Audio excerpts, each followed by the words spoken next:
বাংলাদেশের কোটি কোটি মানুষের জীবনে প্রতিদিন নানা সংগ্রাম চলে, কিন্তু যারা সারা জীবন দেশের সেবায় নিজেদের উৎসর্গ করেছেন সেই অবসরপ্রাপ্ত সরকারি কর্মচারীদের জীবনের সংগ্রামটি একটু আলাদা। তারা চাকরি শেষে যে পেনশন পান সেটাই তাদের একমাত্র ভরসা। আর সেই পেনশন ব্যবস্থায় এবার এলো এক যুগান্তকারী পরিবর্তন। সরকার পেনশন পুনঃসমর্পণের সময়সীমা ১৫ বছর থেকে কমিয়ে মাত্র ১০ বছর করার সিদ্ধান্ত নিয়েছে। এই একটি সিদ্ধান্ত দেশের লক্ষ লক্ষ পেনশনার এবং তাদের পরিবারের জীবনে কতটা গভীর প্রভাব ফেলবে সেটা হয়তো সংখ্যায় পরিমাপ করা সম্ভব নয়। তবে এটুকু নিশ্চিতভাবে বলা যায়, দীর্ঘ প্রতীক্ষার পর এই সিদ্ধান্ত এসেছে এবং সারা দেশে অবসরপ্রাপ্ত কর্মচারীরা আজ এক নতুন আশার আলো দেখতে পাচ্ছেন। আজকের এই বিস্তারিত প্রতিবেদনে আমরা এই সিদ্ধান্তের প্রতিটি দিক খুঁটিনাটিভাবে তুলে ধরব। জানাবো এই সিদ্ধান্তের পটভূমি, এর তাৎপর্য, এটি কিভাবে পেনশনারদের জীবন বদলে দেবে এবং ভবিষ্যতে পেনশন ব্যবস্থায় আর কী পরিবর্তন আসতে পারে। বাংলাদেশের সরকারি চাকরি ব্যবস্থায় পেনশন একটি অবিচ্ছেদ্য অংশ। একজন সরকারি কর্মচারী যখন দীর্ঘ কর্মজীবন শেষে অবসর নেন, তখন পেনশনই হয়ে ওঠে তার নিয়মিত আয়ের একমাত্র উৎস। এই পেনশন ব্যবস্থার মধ্যে একটি বিশেষ সুবিধা রয়েছে, যেটিকে বলা হয় পেনশন কমিউটেশন বা পেনশন পুনঃসমর্পণ। এই ব্যবস্থায় একজন অবসরপ্রাপ্ত কর্মচারী তার মাসিক পেনশনের একটি নির্দিষ্ট অংশ এককালীন বড় অঙ্কের অর্থ হিসেবে উত্তোলন করতে পারেন। অনেকের কাছেই এই সুবিধাটি অত্যন্ত প্রয়োজনীয়, কারণ অবসর গ্রহণের পরপরই জীবনে নানা বড় বড় আর্থিক প্রয়োজন দেখা দেয়। কারো হয়তো বাড়ি মেরামত করতে হয়, কারো সন্তানের বিয়ে দিতে হয়, কাউকে হয়তো দীর্ঘদিনের জমানো ঋণ শোধ করতে হয়, আবার কারো গুরুতর অসুস্থতার চিকিৎসার জন্য বড় অঙ্কের অর্থের দরকার হয়। এইসব পরিস্থিতিতে কমিউটেশন সুবিধা একটি বড় আর্থিক সহায়তা হিসেবে কাজ করে। কিন্তু এই সুবিধার পেছনে একটি দীর্ঘমেয়াদী মূল্য পরিশোধ করতে হয়। কমিউটেশন নেওয়ার পর থেকে পেনশনারের মাসিক পেনশন থেকে একটি অংশ নিয়মিত কেটে নেওয়া হয়। সেই কর্তন চলতে থাকে একটি নির্দিষ্ট সময়সীমা পর্যন্ত। সেই সময়সীমা শেষ হলে পেনশন আবার পূর্ণমাত্রায় ফিরে আসে।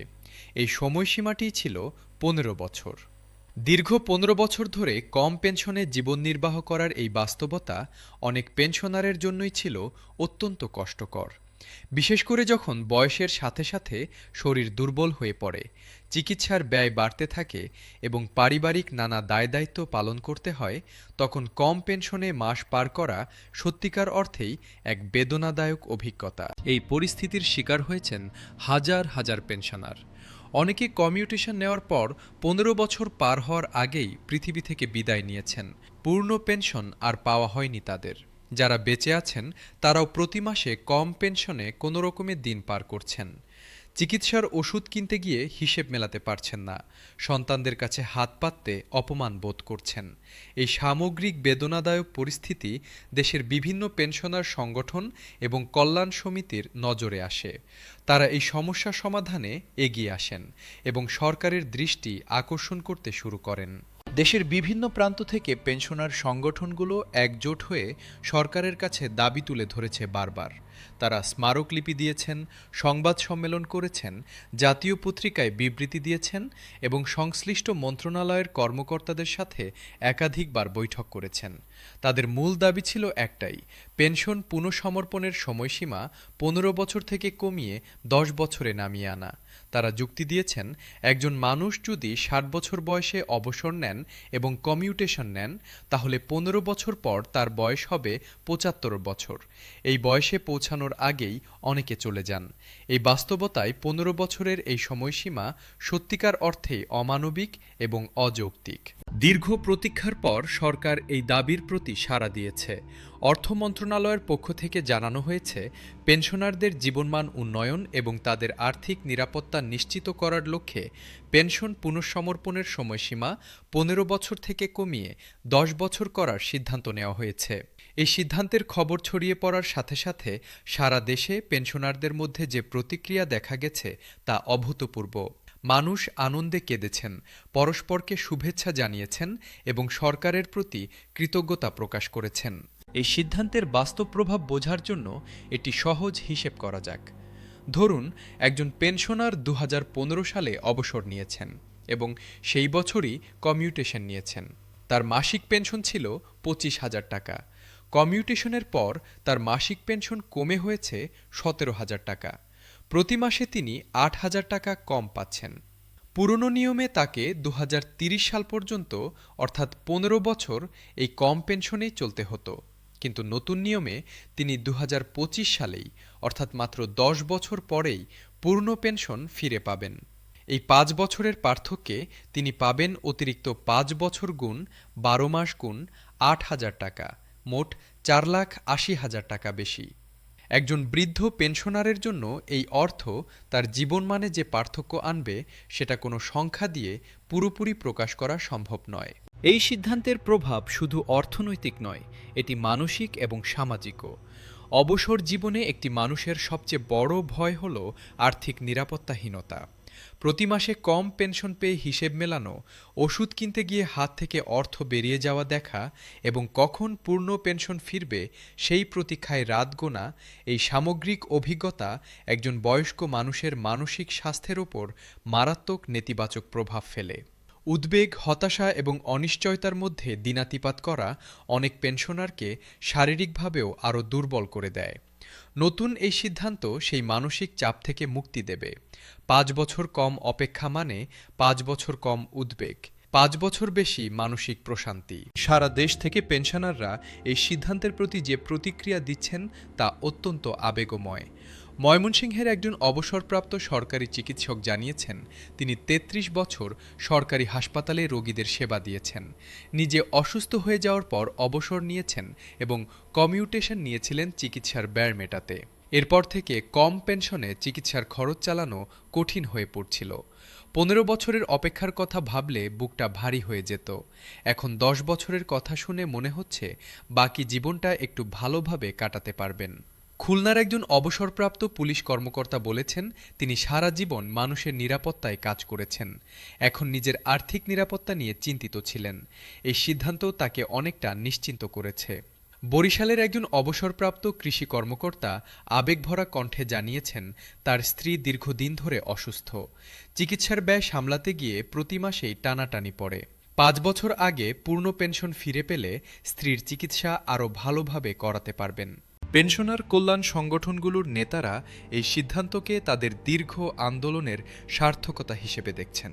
তারা বলছেন, এই সিদ্ধান্ত প্রমাণ করেছে যে গণতান্ত্রিক ব্যবস্থায় নাগরিকদের ন্যায্য দাবি অবশেষে স্বীকৃতি পায়।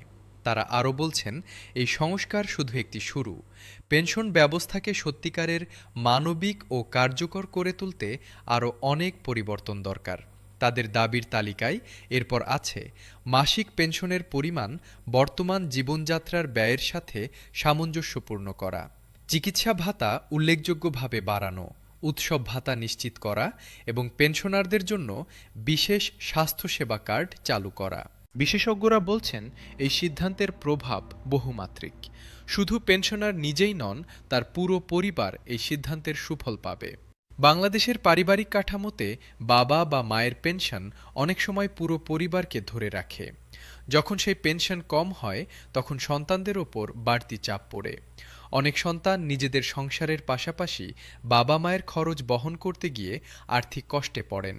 পূর্ণ পেনশন দ্রুত ফিরে আসলে এই পারিবারিক চাপ কমবে এবং পুরো পরিবারের আর্থিক স্থিতিশীলতা বজায় থাকবে। সমাজের একটি বড় অংশে এই ইতিবাচক প্রভাব ছড়িয়ে পড়বে। অর্থনীতিবিদদের দৃষ্টিভঙ্গি থেকে এই সিদ্ধান্তের একটি ভিন্ন কিন্তু গুরুত্বপূর্ণ মাত্রা রয়েছে। যখন লক্ষ লক্ষ পেনশনারের হাতে বেশি অর্থ আসে, তখন তারা সেই অর্থ স্থানীয় বাজারে ব্যয় করেন। মুদি দোকান থেকে ওষুধের দোকান, পরিবহন থেকে শুরু করে বিভিন্ন সেবা খাত পর্যন্ত সব জায়গায় এই অর্থের প্রবাহ বাড়ে। এটি স্থানীয় অর্থনীতিকে চাঙ্গা করে। সেই দিক থেকে পেনশনারদের আর্থিক সক্ষমতা বাড়ানো শুধু তাদের ব্যক্তিগত কল্যাণের বিষয় নয়, এটি সামগ্রিক অর্থনীতির জন্য সুফলদায়ক। আন্তর্জাতিক প্রেক্ষাপটে দেখলে এই সিদ্ধান্তের তাৎপর্য আরও স্পষ্ট হয়।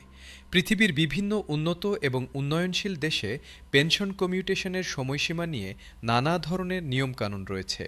তবে একটি সাধারণ প্রবণতা হল, যত উন্নত দেশ সেখানে পেনশনারদের জন্য সুযোগ সুবিধা তত বেশি এবং অপেক্ষার সময় তত কম। বাংলাদেশ একটি উন্নয়নশীল দেশ, কিন্তু এই সিদ্ধান্তের মাধ্যমে দেশটি দেখিয়ে দিচ্ছে যে উন্নয়নশীল দেশও তার নাগরিকদের, বিশেষত অবসরপ্রাপ্ত কর্মচারীদের কল্যাণে মানবিক পদক্ষেপ নিতে পারে। তরুণ প্রজন্মের সরকারি চাকরিজীবীদের জন্যও এই সিদ্ধান্ত একটি গুরুত্বপূর্ণ বার্তা বহন করছে। যারা এখন সরকারি বিভিন্ন দফতরে কর্মরত, তারা এই সিদ্ধান্তের মধ্য দিয়ে বুঝতে পারছেন যে ভবিষ্যতে তাদের অবসর জীবন আরও উন্নত ও নিরাপদ হবে। একজন মানুষ যখন চাকরিতে যোগ দেন, তখন তিনি শুধু বর্তমানের বেতনের কথা ভাবেন না, ভবিষ্যতে কি পাবেন, অবসর জীবন কেমন হবে সেটাও তার মাথায় থাকে। পেনশন ব্যবস্থার এই উন্নতি সরকারি চাকরিকে আরও আকর্ষণীয় করবে। প্রতিভাবান তরুণরা সরকারি সেবায় যোগ দিতে আরও উৎসাহিত হবেন। এতে দীর্ঘমেয়াদে সরকারি সেবার মানও উন্নত হবে। পেনশন ব্যবস্থা সংস্কার একটি চলমান প্রক্রিয়া এবং বিশেষজ্ঞরা মনে করছেন আরও কিছু গুরুত্বপূর্ণ পদক্ষেপ নেওয়া দরকার। প্রথমত, পেনশন প্রক্রিয়াকরণ সম্পূর্ণ ডিজিটাল করা উচিত। বয়স্ক পেনশনারদের বারবার সরকারি দফতরে আসতে হয়, লম্বা লাইনে দাঁড়াতে হয়। ডিজিটালাইজেশন হলে ঘরে বসেই সব কাজ করা যাবে। দ্বিতীয়ত, পেনশনের পরিমাণ মূল্যস্ফীতির সাথে সামঞ্জস্যপূর্ণ করতে হবে। বছরের পর বছর একই পরিমাণ পেনশনে যখন জিনিসপত্রের দাম বাড়তে থাকে, তখন প্রকৃত ক্রয় ক্ষমতা কমে যায়। তৃতীয়ত, পেনশনারদের জন্য বিশেষ স্বাস্থ্য কার্ড চালু করা দরকার, যাতে তারা সরকারি হাসপাতালে বিনামূল্যে বা অগ্রাধিকার ভিত্তিতে চিকিৎসা পান। চতুর্থত, পেনশন পরিশোধে কোনো বিলম্ব যেন না হয় সেটি নিশ্চিত করতে কঠোর মনিটরিং ব্যবস্থা থাকা উচিত। এই পদক্ষেপগুলো একসাথে বাস্তবায়িত হলে বাংলাদেশের পেনশন ব্যবস্থা সত্যিকার অর্থেই একটি আন্তর্জাতিক মানের কল্যাণমূলক ব্যবস্থায় পরিণত হবে। এই সিদ্ধান্তের বাস্তবায়নের ক্ষেত্রে একটি গুরুত্বপূর্ণ প্রশ্ন উঠে আসছে। যারা ইতিমধ্যে কমিউটেশন নিয়েছেন এবং 10 বছরের বেশি সময় পার করেছেন, তারা কি এখনই পূর্ণ পেনশন পাবেন? পেনশনার সংগঠনগুলো এই দাবিটি জোরালোভাবে তুলে ধরছে। তারা বলছেন, নতুন নিয়ম শুধু ভবিষ্যতের জন্য নয়, যারা ইতিমধ্যে 10 বছর পার করেছেন তাদের জন্যও এখনই প্রযোজ্য হওয়া উচিত। যদি কেউ 2010 বা 2011 সালে কমিউটেশন নিয়ে থাকেন, তাহলে তার 10 বছর পার হয়ে গেছে। তিনি যেন এখনই পূর্ণ পেনশন পান সেটি নিশ্চিত করার জন্য সরকারের কাছে আবেদন জানাচ্ছেন তারা। সরকারের পক্ষ থেকে আশ্বাস দেওয়া হয়েছে যে পেনশনারদের কল্যাণে সরকার সবসময়ই সচেষ্ট থাকবে। ভবিষ্যতেও পেনশন ব্যবস্থায় প্রয়োজনীয় সংস্কার আনা হবে। অর্থ মন্ত্রণালয় সূত্র জানিয়েছে, পেনশন ব্যবস্থাকে আরও আধুনিক ও কার্যকর করে তুলতে একটি দীর্ঘমেয়াদী পরিকল্পনা প্রণয়নের কাজ চলছে। এই পরিকল্পনায় পেনশন তহবিল ব্যবস্থাপনার উন্নয়ন, ডিজিটালাইজেশন এবং পেনশনারদের জন্য বিশেষ সুবিধা প্রসারের বিষয়গুলো অন্তর্ভুক্ত রয়েছে। বাংলাদেশের পেনশন ব্যবস্থার ইতিহাসে এই সিদ্ধান্ত একটি মাইলফলক হিসেবে বিবেচিত হবে। এই সিদ্ধান্তের মাধ্যমে সরকার একটি স্পষ্ট বার্তা দিয়েছে যে যারা সারা জীবন দেশের সেবায় নিজেদের উৎসর্গ করেছেন, তাদের অবসর জীবনের নিরাপত্তা ও মর্যাদা নিশ্চিত করা রাষ্ট্রের দায়িত্ব। দেশের প্রতিটি কোণে, প্রতিটি জেলায়, প্রতিটি উপজেলায় যে হাজার হাজার অবসরপ্রাপ্ত কর্মচারী এখন স্বস্তির নিঃশ্বাস ফেলছেন, তাদের সেই স্বস্তিই এই সিদ্ধান্তের সবচেয়ে বড় সাফল্য। পেনশন পুনঃসমর্পণের সময়সীমা কমানোর এই সিদ্ধান্ত কার্যকরভাবে ও দ্রুততার সাথে বাস্তবায়িত হোক, এটাই এখন সকলের প্রত্যাশা। যেন কোনো পেনশনারকে দফতরে দফতরে ঘুরতে না হয়, যেন কোনো আমলাতান্ত্রিক জটিলতায় এই সুবিধা আটকে না থাকে। দেশের লক্ষ লক্ষ পেনশনার এই সিদ্ধান্তকে নতুন জীবনের শুরু হিসেবে দেখছেন। তাদের সেই আশা ও প্রত্যাশাকে সম্মান জানিয়ে সরকার যদি দ্রুত ও সুচারুভাবে এই সংস্কার বাস্তবায়ন করে, তাহলে এটি হবে সত্যিকারের একটি কল্যাণমূলক রাষ্ট্রের দৃষ্টান্ত। বাংলাদেশের অবসরপ্রাপ্ত কর্মচারীরা এই দেশকে গড়ে তুলতে তাদের জীবনের সেরা সময়টা দিয়েছেন। এখন এই দেশের দায়িত্ব তাদের বাকি জীবনটা সুন্দর ও মর্যাদাপূর্ণ করে তোলা। পেনশন পুনঃসমর্পণের সময়সীমা কমানোর এই সিদ্ধান্ত সেই দায়িত্ব পালনের পথে একটি অত্যন্ত গুরুত্বপূর্ণ ও প্রশংসনীয় পদক্ষেপ।